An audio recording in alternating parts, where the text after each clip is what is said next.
perdí prácticamente todo el capital. Entré en 3 de las primeras colecciones que surgieron durante el 2020 y en cada una le metí $10,000. Perdí las 3, se fue literalmente a cero. ¿Cómo llegas tú a ser socio de un Carlos Muñoz? Porque pues Carlos tiene mi edad, tiene 40, tú tienes 20 años. ¿Cómo dices, oye, yo creo en él? O sea vino el bull run de 2020-2021 y mi portafolio creció exponencialmente. O sea, ¿qué precio compraste tu primer Bitcoin?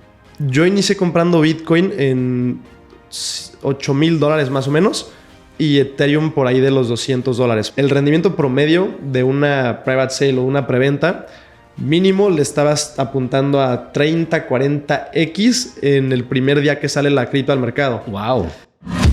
Bienvenido al podcast Negocios, donde le preguntaré a emprendedores y empresarios sobre el cómo de los negocios y de emprender.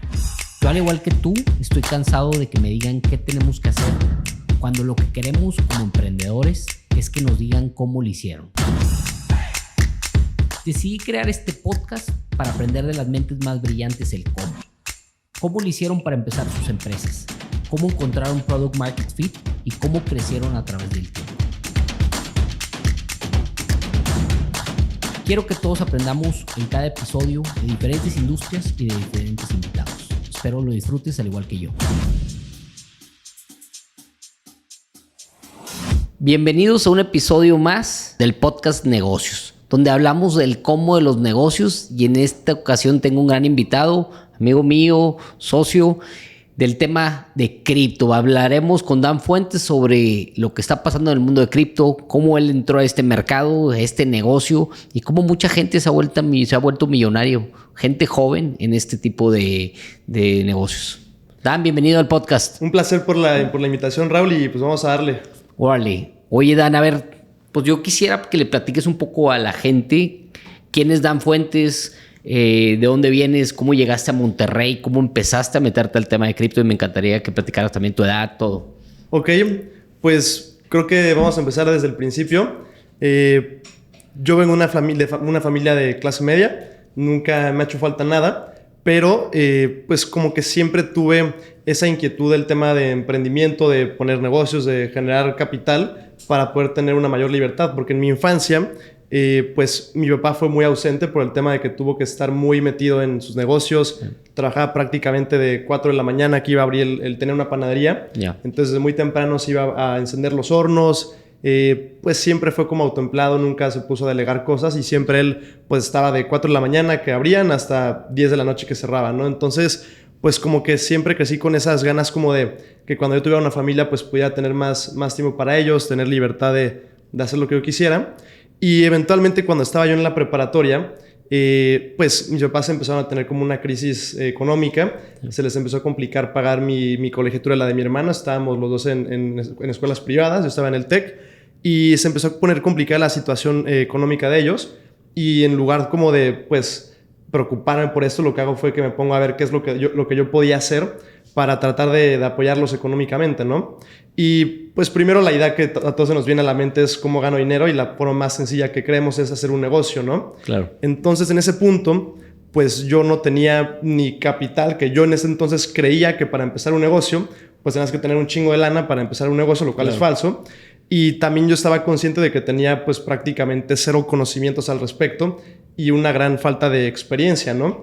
Entonces en ese entonces me pongo a analizar pues la trayectoria de grandes emprendedores billonarios, Elon Musk, Jeff Bezos, Bill Gates, etc.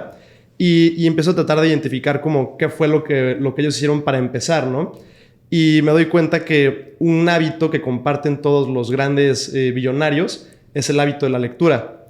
Entonces, cuando tenía como 16 años, pues sin lana que yo creía que ocupaba para emprender y sin experiencia, dije, bueno, puedo empezar por lo menos copiando un par de hábitos de los grandes billonarios. Entonces agarré y empecé a leer un libro a la semana, libros de negocios, de emprendimiento y demás, y con eso como que fui empezando a agarrar un poco de conocimientos pues técnicos de cómo se podía emprender, cómo podía empezar. Y cuando entro ya a la universidad, se complica todavía más el tema de las finanzas de mi familia, ¿no? Ya prácticamente, pues mi papá entra en bancarrota, ya no tuvo que cerrar sus negocios, ya no me podían pagar la colegiatura.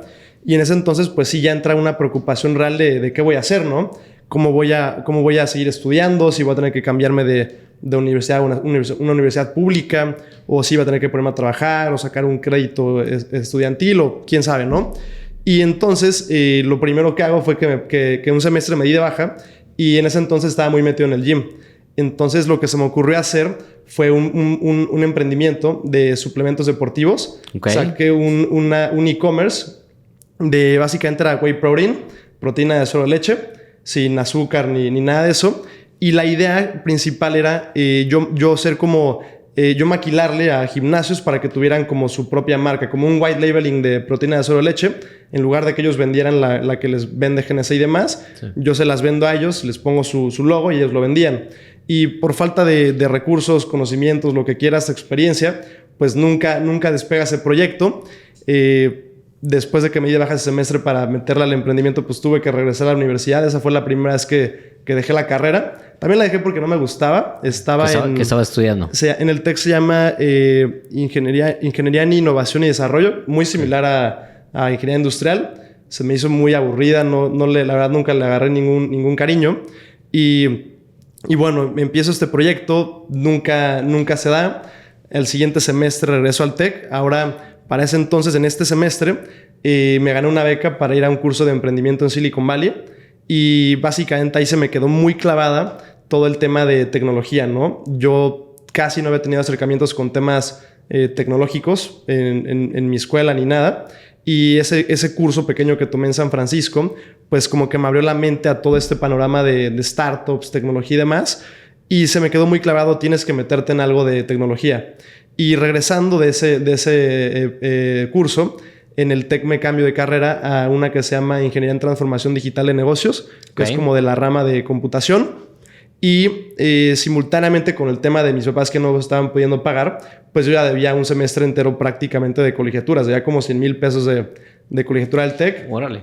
Ahí entre mi mamá, mi papá, mi abuela, pues como que iban tratando de ponerle poco a poco para tratar de que hiciera más chica esa deuda. Y en ese entonces empiezo un proyecto de un e-commerce de plantas y macetas a domicilio, porque mi abuela tenía un vivero, y de las cosas que aprendí en ese entonces leyendo y demás fue de que debes apalancarte de recursos que ya tengas, ¿no? Entonces yo que tenía este acceso a prácticamente pues cualquier tipo de planta, de macetas que tenía mi abuela, que ella vendía principalmente como a Costco y otras empresas, se me ocurrió darle un giro y empezar un e-commerce, porque vi que en Estados Unidos estaba como un gran boom de esto de como suculentas y macetas a domicilio, y empezó a traccionar bien. Yo aprendí por cuenta propia a hacer pauta, a hacer páginas en Shopify, o sea, prácticamente fotografía, yo hacía todo en el e-commerce, y empezó a traccionar bien con publicidad. Pero en ese entonces yo estaba estudiando en Ciudad de México. Yeah. Y todo el vivero de mi abuela pues estaba en Cuernavaca. Entonces cuando me cambio de ciudad a Ciudad de México, pues yo ya no podía estar yendo a recolectar las macetas, las plantas, etcétera, y hacer los envíos. Y pues como no te dejaba todavía tanto como para empezar a contratar gente y demás, pues tuve que dejar ese segundo emprendimiento que tuve, que sí empezó a traccionar. Y después, ya estando en Ciudad de México, viendo creadores de contenido de emprendimiento, me topo con un video de Gary Vee que empezó a hablar muy, muy cañón de TikTok, que básicamente era como la próxima red social que iba a crecer exponencialmente. Y analizando la gente que era como los creadores de contenido más grandes del momento, pues la mayoría surgieron de Vine, sí, que era una aplicación muy similar a lo que es TikTok. Entonces, pues me doy cuenta que si me metía en TikTok temprano, con el crecimiento que llegara a tener la plataforma, pues me iba a jalar la ola y iba a poder eventualmente empezar a monetizar con TikTok, ¿no? Y yo desde chico sé hacer trucos de magia con las cartas. Entonces empecé a hacer videos de magia con cartas en TikTok. Mi cuenta empezó a crecer exponencialmente. Llegué como a 1 millón de seguidores en 3-4 meses. Órale, es un chorro. Sí, la gente en ese entonces, o sea, nadie utilizaba TikTok, y empiezo a tratar de monetizar TikTok. Pero en ese entonces, como era una plataforma muy nueva, ninguna empresa quería pues pagar por publicidad en TikTok. Decía, no, eso es para niños, nadie usa TikTok, es una aplicación de broma. O sea, nadie se tomaba en serio la plataforma.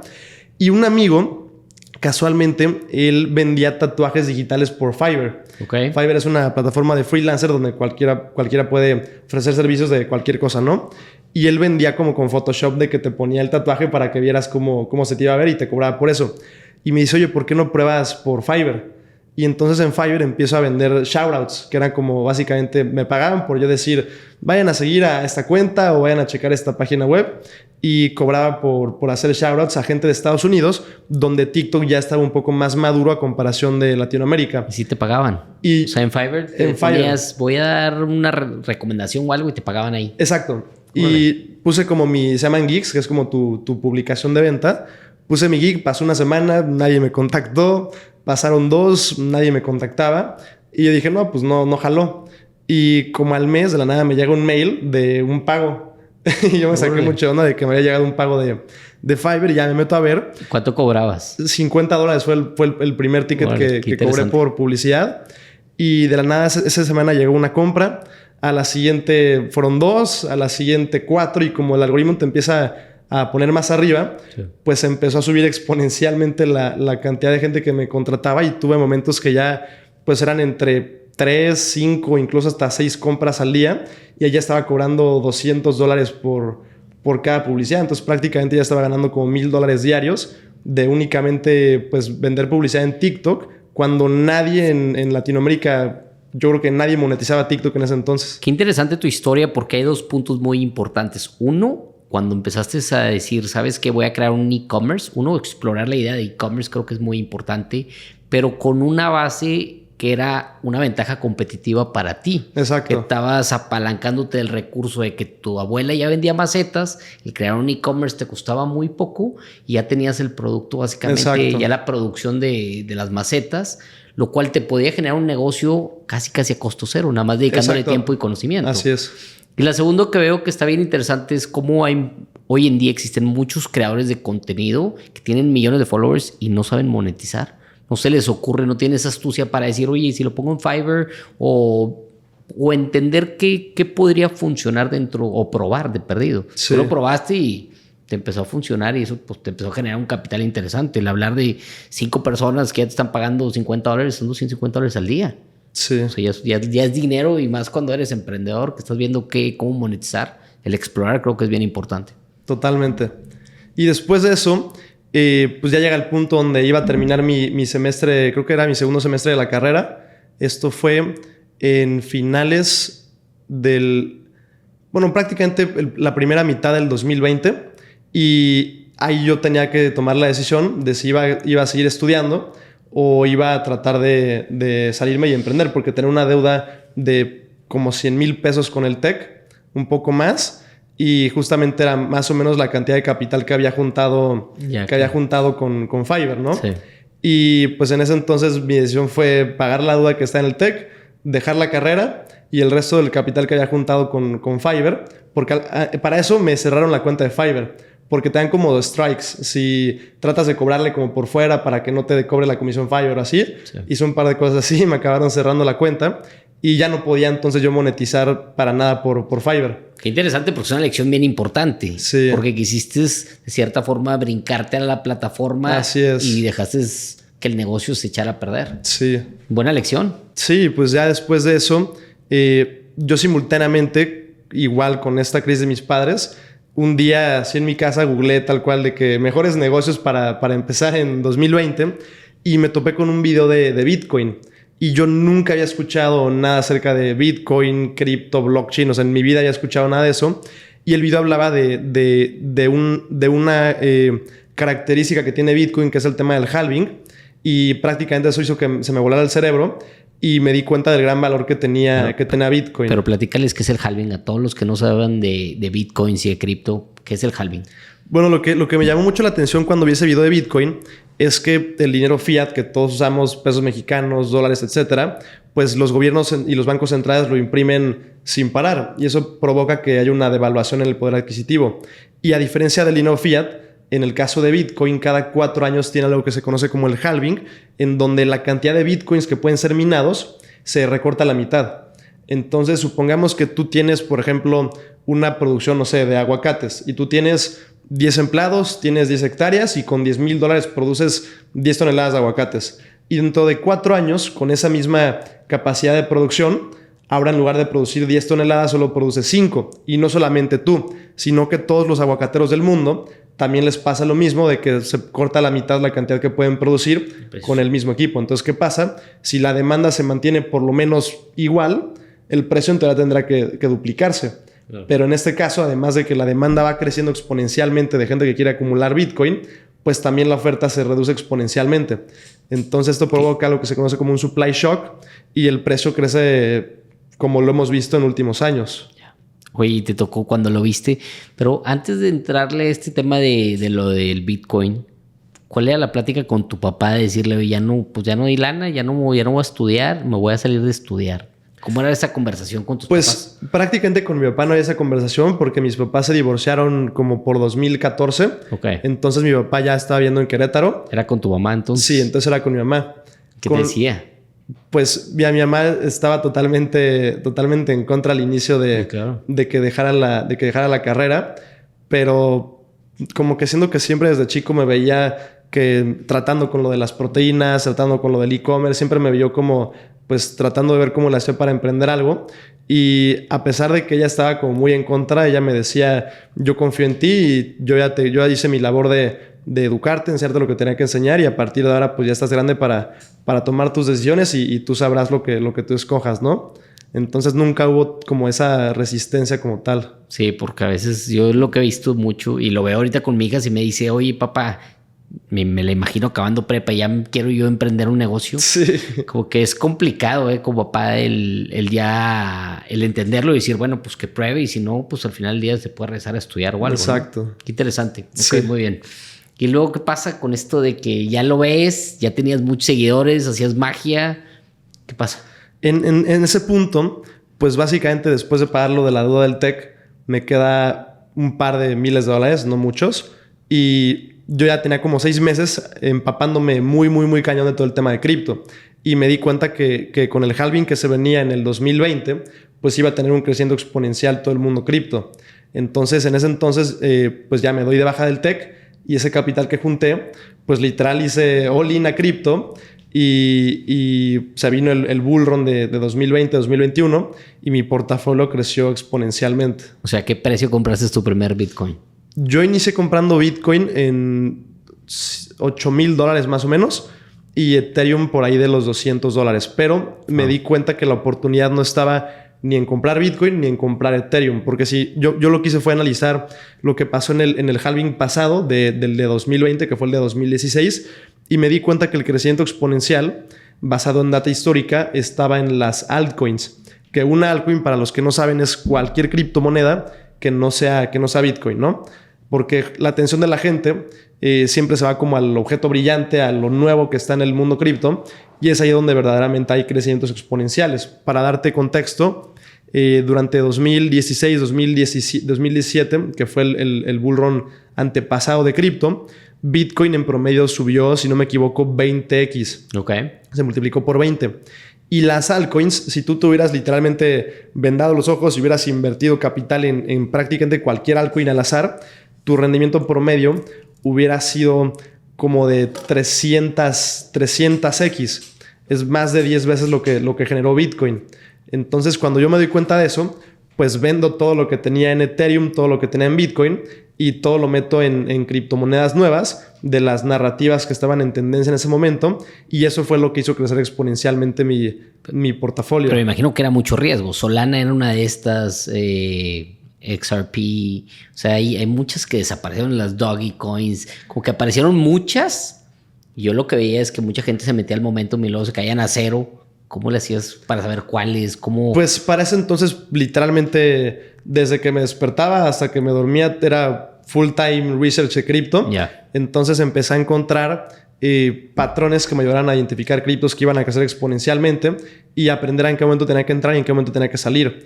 Por ejemplo, algo que me funcionó muy bien, descubrí que en el 2017 hubo este famoso ICO boom, que fue cuando todo el mundo lanzaba criptos nuevas, que eran puro humo, pero la gente, como estaba en la euforia del mercado, pues todo el mundo les metía lana, hacían pumps impresionantes y luego se iban a cero. Y me di cuenta que se empezó como a repetir este patrón que hubo en 2017, en el 2020-2021, con los IDOs. Ahora le cambiaron el nombre de Initial Coin Offering a Initial Dex Offering y básicamente salió una cripto nueva al mercado y había tanto capital entrando al sector por parte de Venture Capitals que una plataforma de estas quería levantar, no sé, $3 millones, pero tenían 300 millones que le querían meter a la inversión. Entonces únicamente, más bien no únicamente aceptaban capital, ellos buscaban smart money que les pudiera brindar contactos, tecnología, cualquier tipo de recursos, activos intangibles para ayudarlos a crecer más o escalar más su proyecto. Y entonces simplemente entraban $3 millones, pero había otros 297 que en cuanto la cripto salía al mercado público, pues la atoraban la lana y de valer $1 que era en la preventa pasaba a valer 100.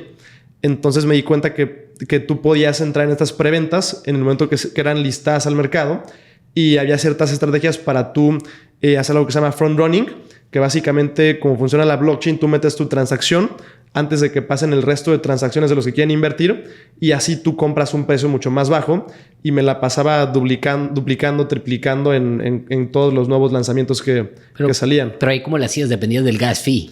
Exacto. En la blockchain de Ethereum, cuando es un IDO, es un Initial Dex Offering. Entonces, cuando una cripto sale en un DEX, como por ejemplo Uniswap, y cuando sale al mercado, pues hay 10,000 personas que le quieren invertir en ese instante. Y también hay bots. Entonces, lo que yo hacía es que yo pagaba miles de dólares únicamente en comisiones de transacción. Supongamos yo lo invertía, no sé, $10,000, pero pagaba 5,000 de pura comisión de transacción, cuando una fee promedio costaba $100. Entonces todo el mundo pagaba $100, yo pagaba 5,000 por esa misma comisión. Entonces mi transacción la ponían antes que la del resto de la gente y yo así compraba $1 y los demás compraban a ya $10. Entonces para cuando ellos compraban yo ya tenía una ganancia de múltiples X en cuestión de un par de minutos. ¿Y no te pasó que le apostaras, pagaras un fee muy alto y luego que no se diera? Sí, también me llegó a pasar que entrara en una y mi transacción fuera rechazada y acabara comprando más alto o que perdiera dinero también. Para los que no sepan que es un ICO, es como si fuera en el stock market, le llaman IPO cuando sale una empresa al mercado. Aquí era de las monedas o criptomonedas que inventaba alguien y tenía un sustento independiente, ¿no? Unos con blockchain, otros tenían otras funcionalidades y era Initial Coin Offering, ¿verdad? Así es. Entonces, si tú sabías entrarle como si fuera en un fondo Friends and Family antes de salir al público, te permitía crecer 10, 30, 50x. Exacto. La gente que entraba en la preventa son los que se llevaban la mayor ganancia. Yo entraba ya que era listada públicamente. Okay. Entonces, los que entraban en preventa, por ejemplo, compraban $1. Cuando ya era listada, yo compraba 5 y se iba a 15. Entonces, yo tenía un 3x, pero los que entraron en la preventa tenían un 15x. Y entonces lo que me pongo a hacer es cómo le puedo hacer yo para entrar ahora yo en las preventas y no tener que andarle tratando de ganar a los bots y al resto de los inversionistas de retail para poder entrar. O sea, había gente que tenía bots programados para que fueran los primeros. Que hacían eso como lo que yo hacía, pero con front running y pues es mucho más rápido que un humano y ellos entraban todavía antes de lo que yo entraba. Órale. O sea, hubo gente que se volvió multimillonaria apostándole y entendiendo el modelito. Sí, exacto. Pero los que tienen la mayor ganancia son los que entran en la preventa. Y lo que me pongo a hacer fue tratar de ver cómo podía hacerle yo para entrar en la preventa. Y me doy cuenta que todas las criptos nuevas, en su ronda de levantamiento de capital, su seed round, su serie A, etcétera, levantan capital a evaluaciones de preventa por parte de influencers o de creadores de contenido o medios digitales, gente que les diera exposure, que les diera publicidad a cambio de poder invertir en el proyecto. Y me puse a contactar criptos que estaban por tener un lanzamiento, un IDO. En ese momento estaba contactando decenas de criptos al día por Telegram, por mail. Y diciéndoles, oye, tengo esta cuenta de TikTok con 5 millones de seguidores y quiero darte exposure a cambio de poder invertir. Y, o sea, como de 100 que traté de entrar, me batearon prácticamente 98.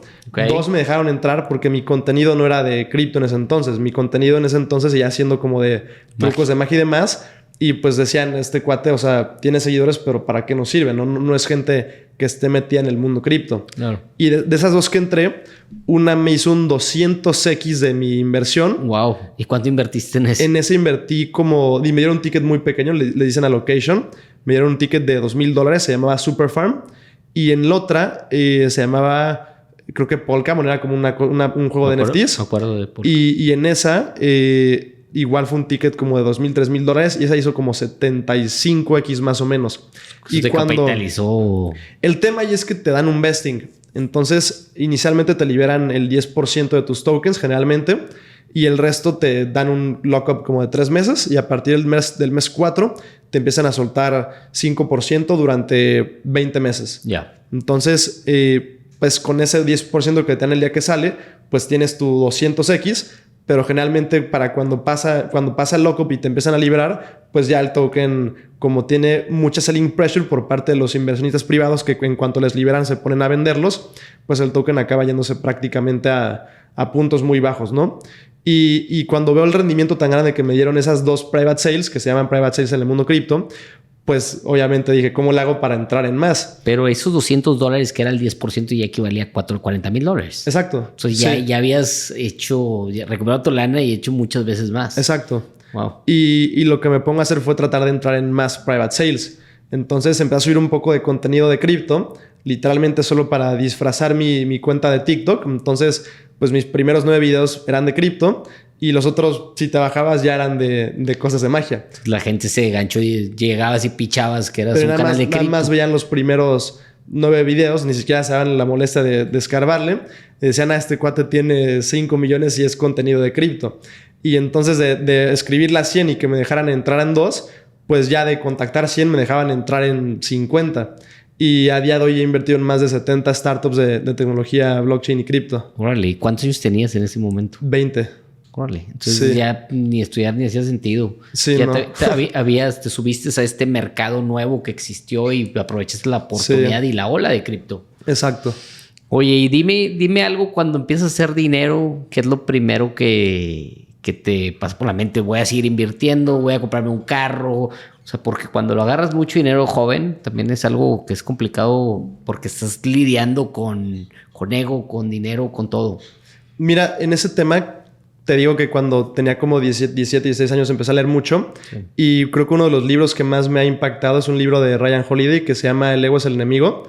Y como que siempre se me quedó muy clavado en la cabeza de que tienes que mantener siempre los pies sobre la tierra, ¿no? Y cuando empiezo a ganar mucho dinero con cripto, la verdad es que en ningún momento pues se me subió a la cabeza ni me puse a hacer locuras. Y la idea long term era empezar a buscar inversiones patrimoniales. Con mi primer cash out que hice de cripto, invertí en un par de terrenos, invertí en un par de terrenos en Querétaro.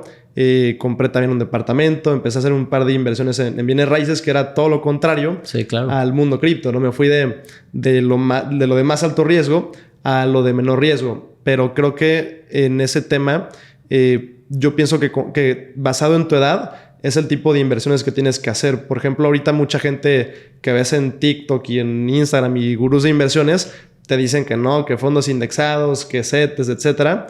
Y son inversiones que te dan 10% anual, ¿no? Si eres alguien joven, yo no veo ningún sentido en poner mucho capital en inversiones tan conservadoras porque es el momento en el que tú puedes tomar riesgos. Algo que me llama mucho la atención de ti específicamente, te conozco desde que compraste tus apes, tus Bored Apes y todo, los NFTs famosos, era que nunca te veía con nada así de lujo, no estabas derrochando como hoy en día mucha gente se sube ese boom de pues tengo que tener a fuerzas Gucci, todo, Fendi. Sí. Mucha gente se subió en eso porque empezó a ganar dinero de una forma fácil. Sí. Y a ti nunca te he visto nada de eso. Pues sí, creo que la idea más bien es tratar de hacer inversiones que te puedan garantizar pues flujos a largo plazo en lugar de despilfarrar en lujos tontos, no nada más por llamar la atención. La vez pasada estaba escuchando a un multimillonario hablar y le preguntaron que si le quedaba el último $1,000,000 solo porque es el último de todos sus millones, ¿qué haría?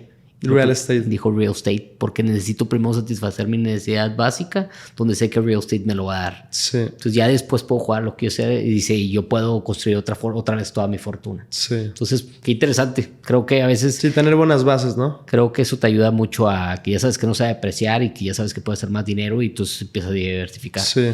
Oye, ¿cómo llegas tú a ser, hablando de gurús, cómo llegas tú a ser socio de un Carlos Muñoz? Porque... Pues Carlos tiene mi edad, tiene 40, tú tienes 20 años. ¿Cómo dices, oye, yo creo en él? O sea, ¿cómo te asocias con él? ¿Cómo llegas a conocerlo? Pues justamente con todo este tema de que empiezo a entrar en private sales porque hago un par de videos de cripto y me empiezan a dar acceso.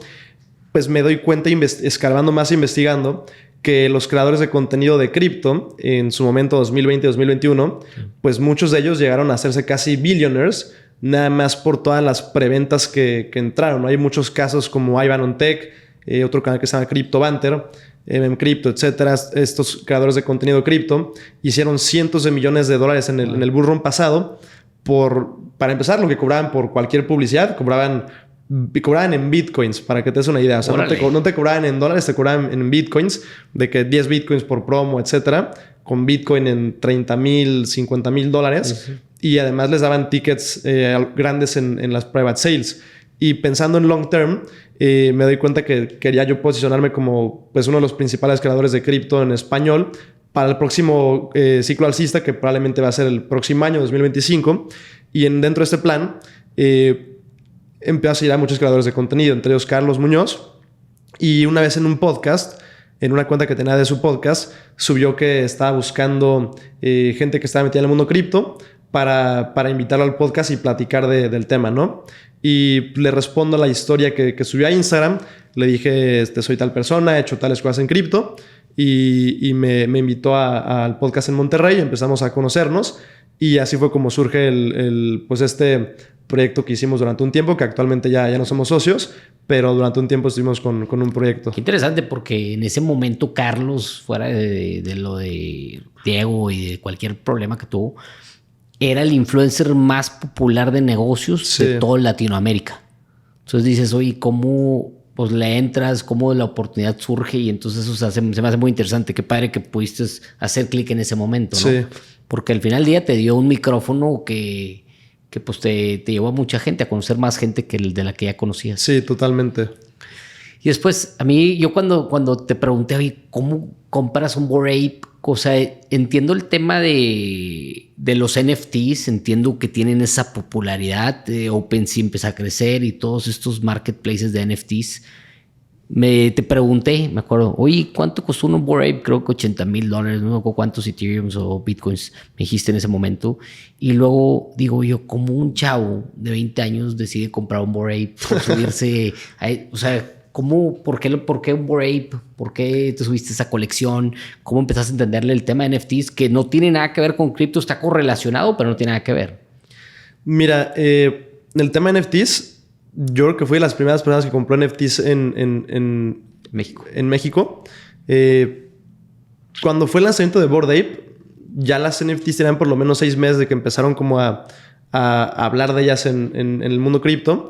Y las primeras 3 inversiones de NFTs que hice, perdí prácticamente todo el capital. Entré en 3 de las primeras colecciones que surgieron durante el 2020 y en cada una le metí $10,000. Perdí las 3, se fue literalmente a 0 y quedé como un poco resentido del tema de las NFTs. Sí. Y fue como de, no, esto es una estafa, no le voy a entrar.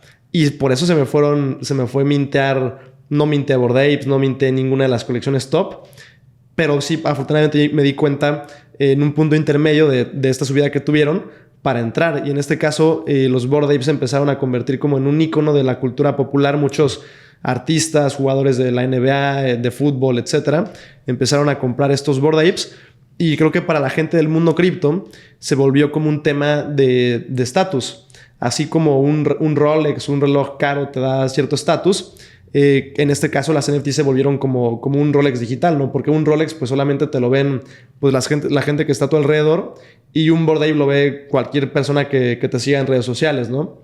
Entonces, en parte, en ese momento tuvieron una caída como de 60 Ethers a 30, y por ver todo el hype que estaba surgiendo en redes sociales, yo sabía que le quedaba tiempo todavía a este bull run de las NFTs y que iban a convertirse en la colección número 1. Entonces, básicamente como inversión especulativa entré a comprar Bored Apes, y también por el estatus dentro del mundo cripto de, mira, yo hablo de cripto y aquí está la prueba de que no hablo nada más por hablar. No tengo el NFT más caro del mundo, me gasté $80,000, no te estoy nada más vendiendo humo, ¿no? Y creo que eso también te da acceso a comunidades donde todo mundo es de cripto, y me imagino que ahí pues vas hablando con gente que también le está apostando y que cree, y que te hablan de tecnología y te hablan de otras cosas, de otros mundos, ¿no? En ese tema mucha gente habla de lo de las comunidades y demás. En mi experiencia creo que es totalmente falso. O sea, simplemente es un Discord con 20,000 otras personas y muy poca gente verdaderamente llega a hacer networking con esos grupos. A mí lo único que me sirvió el Bored Ape fue de que cuando contactaba a los CMOs de las criptos nuevas para entrar en sus preventas, me decían de que, tienes un Bored Ape, y ya como que la gente te respetaba, por así decirlo. Era el Porsche para los negocios. Exacto. O sea, te sirvió para entrarle y hacer más lana. Sí. Qué interesante. Oye, y el tema de esto de NFTs, como que lo que creo, no sé qué opines tú, es que hubo un hype muy importante y ahorita ya lo veo como que ya no tiene ese FOMO de querer entrar, de lanzar las colecciones, ya no son lo mismo. ¿Qué está pasando en este mundo? Yo creo que lo que vimos en 2021 con las NFTs fue el equivalente a lo que vimos con las altcoins o con cripto en el 2016-2017, que fue como este primer boom mainstream, por así decirlo, que la gente se empezó a enterar de que era cripto. Tuvieron un crecimiento exponencial y literalmente en un par de meses cayeron exponencialmente. Las NFTs creo que fueron lo mismo en 2021. Era lo nuevo, todo el mundo le entró, todo el mundo creyó que era el futuro. Especuló de más con esta nueva clase de activos, si lo podemos llamar así, y ahorita están en el suelo. Pero yo creo que las NFTs en este próximo bull run que se dé de cripto, yo creo que van a regresar las NFTs, y muchas empresas, por ejemplo, ahorita como Starbucks, están empezando a hacer proyectos con NFTs y lo están haciendo para temas como de sus compradores o sus fans más grandes, de darles beneficios exclusivos por tener la NFT, ¿no? Entonces, yo creo que por un lado las empresas lo van a empezar a adoptar para dar como en lugar de gift cards, pues tú tienes la NFT y tienes la NFT de Starbucks que te da, no sé, un café gratis al mes, pero al final del día la NFT te sale más cara que un café gratis al mes, ¿no? Entonces ellos monetizan a través de estas NFTs y la gente siente que tiene como acceso VIP a ciertas cosas de las marcas. Más o menos sí lo hizo la gente de Pal Norte, ¿no? Sacaron unos leones, me acuerdo, que te daban acceso de por vida al evento. Así es. Tienes que pagar algo. Y que hoy en día se comercializan a 50,000 pesos. O sea, valen dinero porque tienen beneficios suficientemente atractivos. Y donde yo digo, oye, pues un Starbucks, para los que nos gusta tomar Starbucks, si te dicen tienes café del día gratis toda la vida, pero si determinan un lifetime value con un monto, podrían en realidad tener el dinero del futuro en este momento. Exacto. O sea, podrían capitalizarse de forma exponencial. Y yo creo que es lo que va a pasar con muchas marcas en estos próximos meses y años. Qué interesante. Oye, y luego, ¿cómo pasas? ¿Te pasa todo el boom? ¿Y luego qué sigue? ¿Qué pasa? Pues mira, ahorita con todo el tema de cripto, la verdad es que no es para nada similar a como era en 2020-2021. Ahorita prácticamente no he entrado en preventas de criptos. Por más de año y medio estuve sin entrar en ninguna preventa porque pues sale el token, pero no tiene los rendimientos que tiene como en el bull market. Para que te des una idea, en el bull market el rendimiento promedio de una private sale o una preventa mínimo le estabas apuntando a 30, 40x en el primer día que sale la cripto al mercado. Wow. Y ahorita que ya pues estuvimos en un mercado bajista, ese rendimiento bajó por lo menos a 6x, pero toma en cuenta también los rendimientos del pasado. Entonces el rendimiento real, si nada más te basas en las criptos de estos últimos año y medio, pues no ha de estar en más del 1 punto y cachito X, ¿no? Entonces ya no es un rendimiento interesante para entrar en preventas. ¿Cómo saber cómo? O sea, yo creo que la pregunta que todos los que no estamos en el mundo de cripto y queremos entrar y meterle dinero y todo, ¿cómo sabes dónde salirte? Porque a mí me llamaba mucho. Yo empecé en el stock market de Estados Unidos y compré Tesla $14, compré Apple muy barata, como $80, compré muchas de las buenas, muy baratas, y luego cuando llegaban a 40% y vendía y decía qué bien, y las que en realidad iban más o menos mal, no las podía vender. Entonces como que siempre me iba muy mal en las que... me iba bien en las pocas que compraba, pero subieron 100 veces más, y las otras que no sabía cómo vender. Me imagino que aquí mucha gente también perdió mucho dinero. Sí, en cripto yo creo que la mayoría de la gente pierde dinero en lugar de ganar dinero. El tema en cripto es que la gente entra por FOMO, por miedo a perderse la oportunidad y simplemente entran y le meten lana a la moneda del perrito que su tío les dijo que Dogecoin iba a subir y ya por eso le compran en cualquier momento, ¿no? Y yo creo que invertir en cripto con éxito puede ser muy, muy, muy fácil si la gente se da la tarea de investigar un poco. Por ejemplo, lo que mueve literalmente los mercados cripto es el halving. O sea, cada 4 años tú ves el gráfico de Bitcoin y tiene un crecimiento exponencial y luego cae 80% en promedio. Luego tiene un año donde prácticamente está lateral, se da el halving y de nuevo tiene otro subidón exponencial y se repite lo mismo cada 4 años. Entonces, la forma más sencilla es un año antes del halving, que justamente es ahorita. El próximo halving es abril del 24. Ahorita es un año antes. Es en esta etapa es cuando tú empiezas a acumular, así se le dice, que es estar comprando o promediando tus puntos de compra. Compras ahorita una parte, el próximo mes compras otra y así te vas acumulando durante estos próximos 12 meses. Y luego el punto en el que tú vendes, empiezas a vender 12 meses después del próximo halving, que es como la forma más fácil de hacerlo y así puedes tener crecimientos exponenciales con tu cripto. Oye, yo estoy como que en una etapa o en una edad donde hablo con muchos chavos como tú que le creen mucho este tema de las criptos, y por otro lado estoy en un mundo donde tengo al inversionista tradicional, gente que ha hecho negocios tradicionales y que no le entienden y les da miedo. ¿Cómo educar a estas personas y a que, oye, sí hace sentido?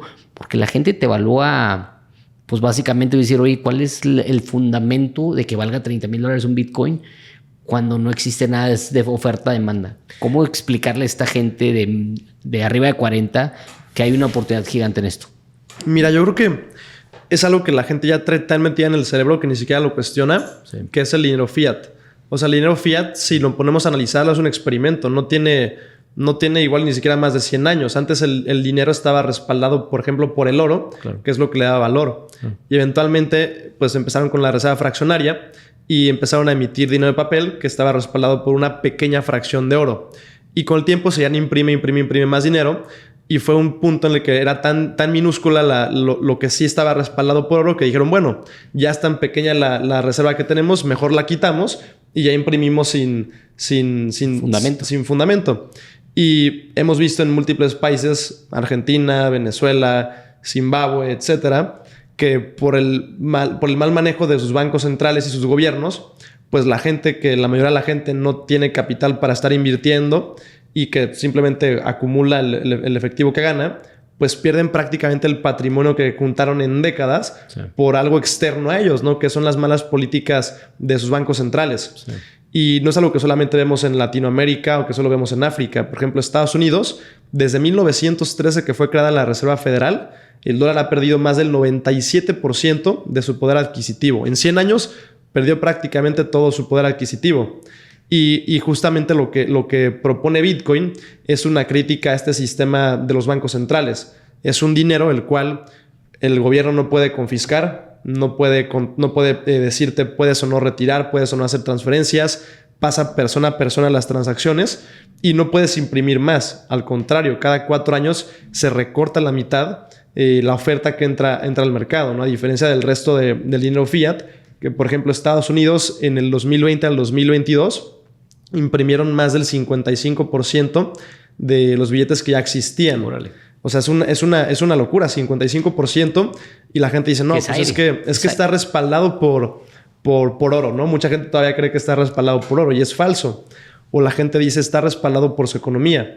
Y su economía no creció 55% en 2020 a 2022, pero ni de cerca. Sí, claro. Y mucha gente dice, bueno, es que es el petrodólar, porque antes el dólar tenía como un tratado exclusivo con Arabia de que podían solamente comprar petróleo con dólares, lo cual ya ni siquiera es una realidad. Ya están vendiendo petróleo de Arabia en otras divisas. Ya el dólar no tiene esta hegemonía que tenía antes. Y a mí me impresiona cómo está cambiando el mundo en esa parte, donde los chinos ya están tomando un protagonismo como líderes mundiales, donde está asociando con Rusia, con otros países para crear estas monedas digitales también, crear estos sistemas donde no va a costar mandar dinero de un lado a otro, donde el dólar se está desplazando hacia algo que pues no sé, que al final del día si no sabe subirse o seguir teniendo ese potencial, va a desaparecer. Totalmente. O sea, qué increíble eso. Eso yo creo, lo estoy viendo mucho en China. China tiene muchos años,